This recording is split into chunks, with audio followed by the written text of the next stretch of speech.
Bonsoir les amis. Alors débutons l'analyse du CAC 40 qui a clôturé avec une baisse de 1,75%, clôturant ainsi à 7068,59 points.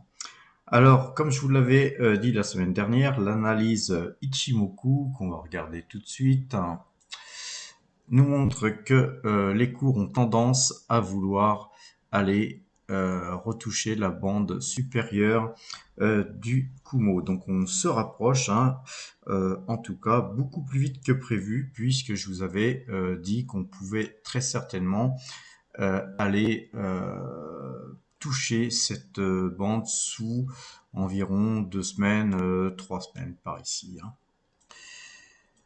Puisque en fait moi j'avais plutôt pensé que les cours auraient tendance plutôt à aller par là. Donc les choses s'accélèrent, ça devrait pouvoir peut-être toucher ça sous 2 ou 3 jours.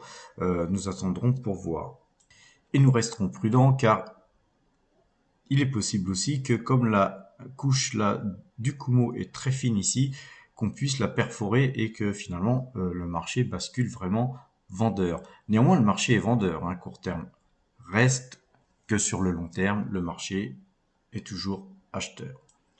Alors, pour l'instant, la Tenkan et la Kinjun restent bien orientés et ne se sont pas croisés. Donc, c'est toujours aussi acheteur à ce niveau-là. Par contre, on commence à voir des signes de faiblesse. On surveillera de près la Tenkan et la Kinjun pour ceux qui affectent bien ce mode de trading sur Ichimoku.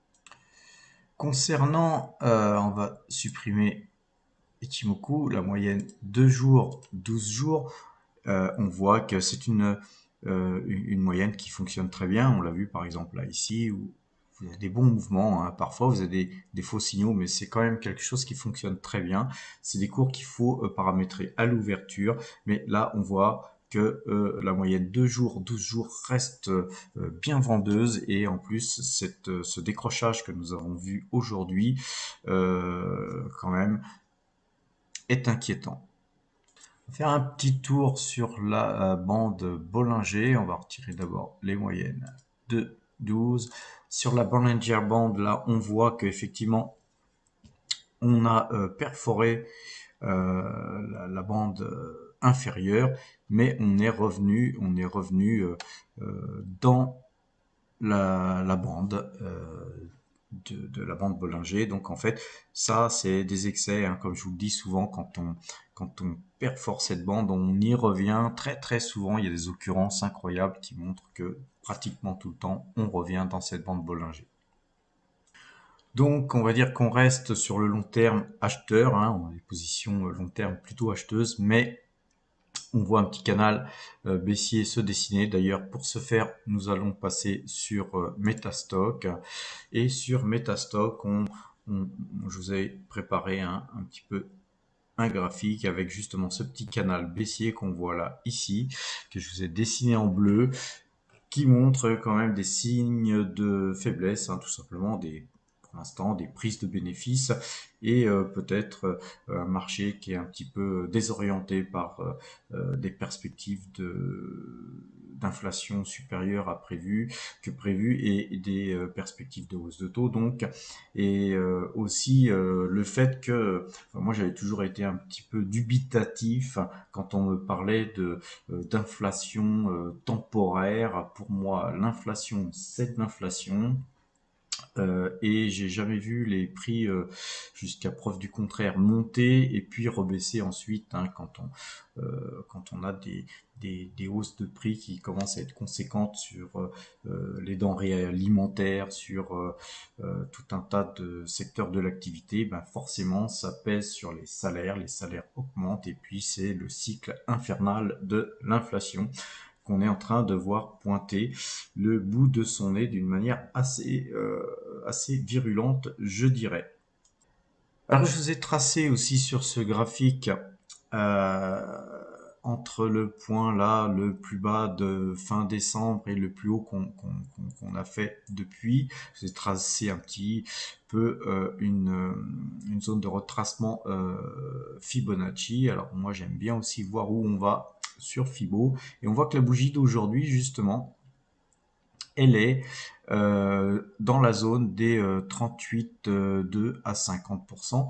Et donc on est carrément dans cette zone-là. Va-t-on sortir par le haut ou par le bas? Je ne sais pas, mais si on sortait effectivement vers le haut, il faudrait qu'on casse le trend supérieur du canal pour espérer aller toucher la zone des 23,6%. En gros, pour ceux qui restent haussiers, la zone des 23,6%, c'est un objectif à 7217 points. Et puis pour ceux qui restent baissiers ou sont devenus baissiers, la zone, le prochain en fait point pourrait être 6936 points. Alors on va essayer de calculer le point DMI, tout simplement pour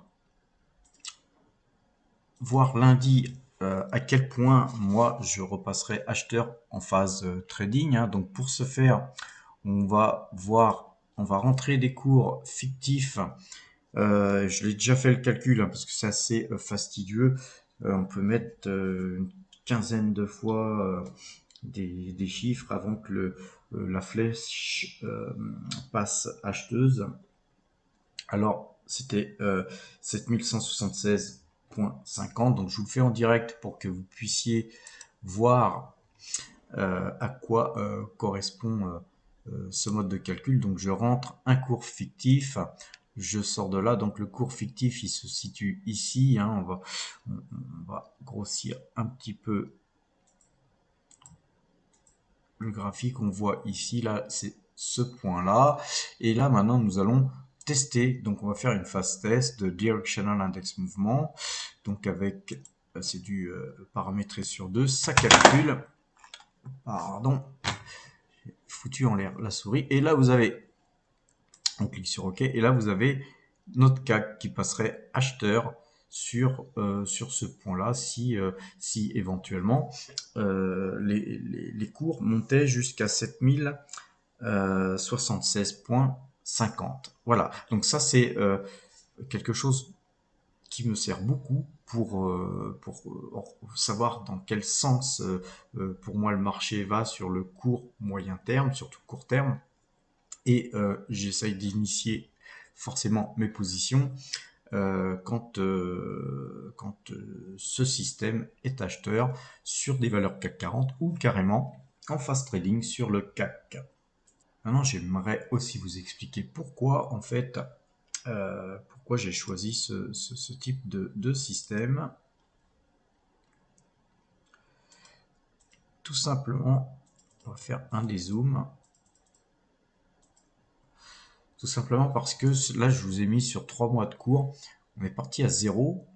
Et puis, en fait, chaque fois que vous avez des P, c'est des positions de vente. Et quand vous avez des O, c'est des positions d'ouverture de vente. Donc, on ouvre une position sur du vert. Hein, et on prend des profits sur du rouge et ainsi de suite. Donc, en théorie, on est carrément toujours soit acheteur, soit vendeur, on est toujours en pause. C'est un système qui nous oblige à rester en pause tout le temps. Ceci dit, sur les actions, vous pouvez tout simplement vous caler sur ça pour acheter un peu plus, un peu moins et arbitrer fonction de vos envies du moment. Par contre, en fast trading, on ne fait que des achats-ventes et on reste toujours dans le marché.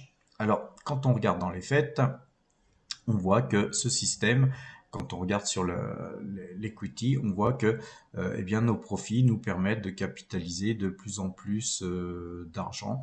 On va d'ailleurs faire ceci, comme ça vous verrez mieux, et on voit un petit peu le nombre de points qu'on encaisse, qu'on encaisse, qu'on encaisse. Alors des fois on décaisse, hein, parce qu'il y a des faux signaux, hein. On voit ici que là il y a eu des faux signaux, des faux signaux, des faux signaux. Puis ensuite il y a des bons signaux, et puis des mauvais signaux, des bons signaux, des mauvais signaux. La moyenne de tous ces signaux fait que effectivement, eh bien, sur 3 mois, ben, on est très très gagnant, et je vais vous le montrer. Alors, vous le montrez en faisant un report. Voilà, on va avoir le report ici. Je sais plus comment que ça fonctionne. Voilà, report, voilà, et on va voir les trades. Alors là, vous avez la liste de tous les trades qui ont été initiés, long ou short. Donc long, c'est acheteur, short, c'est vendeur, pour ceux qui ne le savent pas.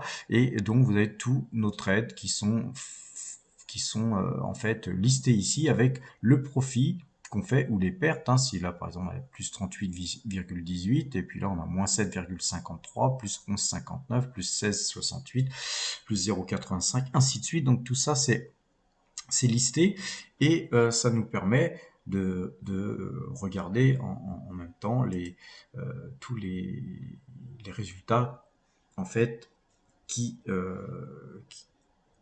qui sont en fait calculés par l'ordinateur. Donc là, c'est en fait incontestable. Alors là, ce qu'on voit en fait, c'est que sur l'ensemble de ces 3 mois là, on a un total net profit de 283 points de gagnés, et en pourcentage, on a un pourcentage de 28%. Alors 28,38 sur 3 mois et quelques jours, hein, j'ai dû mettre 3 mois à peu près. Sur 3 mois, ça vous fait en fait un gain probable de 72% sur l'année. Donc vous voyez que c'est quand même un système qui est relativement très très performant. Enfin, pour ceux qui font du trading, ils savent très bien que de faire du 72% par an, c'est quelque chose d'assez exceptionnel. Il faut quand même le signaler. Alors, ce qui est intéressant de voir, c'est que on a en gros 24 trades, hein, donc on a 24 trades, donc ce qui nous oblige à payer 24 fois les commissions. Donc ça, c'est aussi très important quand vous faites du trading, pour ceux qui font du trading, de sauter dans tous les sens, d'acheter, de vendre, de faire du 5 minutes, du 15 minutes. J'aime bien faire, hein, de temps en temps, mais c'est quelque chose qui vous coûte très très cher en commission, et au final qui rogne vos bénéfices, voire qui vous mène à la perte. Quand on regarde la moyenne des profits, elle est de 11,83 par trade. Et la moyenne des ventes, elle est de 2,22 par trade. Donc ça, c'est quelque chose qui est vraiment fantastique, parce que quand vous gagnez presque 12, et quand vous perdez, vous perdez à peine 2 et quelques. Hein. Le truc qui est important, effectivement, si vous gagnez 12 et puis que vous perdez 2 quand vous perdez, mais si vous perdez très très souvent et puis que vous gagnez très peu souvent, ça peut devenir quelque chose d'extrêmement négatif. Mais là, non seulement on gagne 12 quand on gagne et 2 quand on perd, c'est pratiquement 6 fois plus de gains que de pertes en moyenne, mais dans le même temps, on fait 12 trades, 12 trades gagnants, et 12 sur les 12 trades, on va dire initiés à l'achat, on fait 9 trades gagnants. Et sur 12 trades à la vente, on fait 8 trades gagnants. Donc au final, on fait 17 trades gagnants et 7 trades perdants. Donc évidemment, si on continue comme ça, on va continuer en fait tout simplement à s'enrichir au fil du temps. N'en demeure pas moins que c'est pas parce que le système est très bon que le bonhomme qui va trader sera très très bon. Parce que si vous par exemple, on va fermer ça, si vous par exemple, augmenter votre pause au fil du temps. Par exemple, au moment où vous gagnez, vous travaillé avec 10 contrats et vous avez gagné avec 10 contrats, c'est cool. Mais quand vous augmentez votre pause à 20 ou 25 contrats et qu'à ce moment-là, vous allez perdre, ça va changer complètement les données du système. Donc ça, c'est un système, je le rappelle, qui est très très performant à condition de travailler toujours avec le même nombre de contrats. Alors maintenant, les amis, on va voir un petit peu notre portefeuille Power Trade. On a allégé quand même un petit peu de Total parce que Total avait beaucoup monté. Et puis, bien qu'on reste toujours positif hein, sur Total, je ne vais pas vous montrer son graphique maintenant parce que je ne voudrais pas faire une vidéo trop longue, mais euh, nous avons allégé tout simplement pour prendre des bénéfices. Dans les faits, je souhaite rester toujours au moins à 49-50% de mon capital sur Total. Néanmoins, j'ai pas envie de monter à 55-60%. Plus le titre monte, plus notre allocation d'actifs sur ce titre est fort. Et donc, quand le titre monte beaucoup, il faut savoir aussi alléger. Moi, euh, je reste quand même positif sur Total, car le baril, mardi dernier, a dépassé 88 dollars suite à des interruptions de production en Libye, en Angola, au Nigeria, et puis d'autres problèmes de petites guérillas au Yémen et autres. Donc, bref, la demande est supérieure à l'offre, et puis donc, quand la demande est supérieure à l'offre, eh ben, les cours s'envolent. C'est tout à fait logique, d'autant qu'il y a une reprise économique qui va faire que le pétrole va être de plus en plus demandé, sachant que les sociétés pétrolières ne sont pas tellement encouragées à investir dans l'extraction de pétrole, vu que les gouvernements tendent à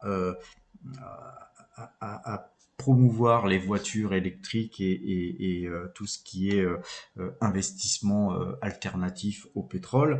Donc, on peut bien imaginer que pénurie, il va y avoir sur le pétrole, et donc il faut, à mon sens, il faut garder ses positions sur le pétrole, mais tout en diversifiant nos risques. Dès qu'on a quand même des plus-values substantielles, il faut les réinvestir ailleurs. Donc, je veux quand même vous rappeler, moi, les objectifs, hein, ceux qui me suivent le savent.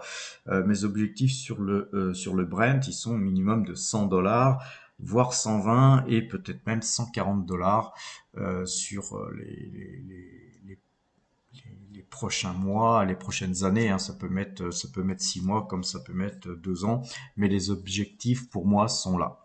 Alors, nous avons arbitré sur quoi? On a arbitré sur BNP, sur Ternium, sur Eramet. Je vous en ai parlé la semaine dernière sur Eramet, surtout, qui a pris d'ailleurs 10% depuis cette semaine, hein, on a commencé à faire une ligne sur Eramet, une petite ligne, hein, mais néanmoins, c'est une ligne qui pèse déjà pratiquement 1% dans nos allocations d'actifs. Ternium aussi, je vous en ai déjà parlé plusieurs fois. On a aussi sur Singapour augmenté notre pause sur Kimley. On a créé des nouvelles poches d'investissement sur Airbus. On a BNP aussi, on a aussi un petit peu augmenté notre pause sur Veolia, et puis on a acheté aussi du Thales. Donc voilà tout ce qui a changé dans notre portefeuille. Rien de spécial, hein. On conserve des pauses sur Singapour qui vont être appelées à grossir avec le temps, hein, puisque pour diversification, le Japon et Singapour est à mon avis le meilleur choix du moment. Et puis aussi une très petite pause sur Soitec qui s'est banané 18% hier. Donc ce matin, on a acheté un tout petit peu, juste l'histoire d'avoir posé une petite première pierre, parce que ça peut peut-être aussi encore continuer à baisser. Le marché est baissier, ne l'oublions pas. Et notre résultat Évidemment, avec ces baisses de ces derniers jours, on est passé de 8, on avait dépassé les 8%, on a pratiquement frôlé les 9% de résultats depuis le début de l'année, mais là on a redonné un peu, faut être bon joueur, hein, c'est comme ça, on ne peut pas continuer à progresser son portefeuille toujours et toujours, et donc il y a des phases où on redonne, et néanmoins depuis le début de l'année on fait plus 6,19% avec plus de 43 000 euros de gains, donc c'est toujours beaucoup mieux que le CAC 40. On va voir ce que fait le CAC 40 d'ailleurs. Et oui, le CAC 40, en fait, depuis le 1er janvier, lui, il ne fait que plus 0,58%. Donc, on surperforme très très très largement le CAC 40. Et pourquoi? Tout simplement parce que Total, lui, fait 13,56% et Taïwan Semiconducteur plus 6,67%, ainsi que AXA qui, dans le peloton de tête, fait plus de 6% lui aussi, et Orange plus de 5%. Donc c'est nos plus grosses pauses, hein, qui superforment le CAC 40, et c'est très bien comme ça. Mais on a aussi Shell Midstream Partner qui fait du 13,28%. Et puis Eramet qui fait du 32%. Alors nous, sur les 32%, on en a fait que 10 et quelques, hein. Mais c'est toujours ça de prix. On ne peut pas toujours acheter au plus bas et vendre au plus haut. Voilà, sur ces bonnes paroles, les amis, je vais vous laisser en vous souhaitant un excellent week-end et à la semaine prochaine.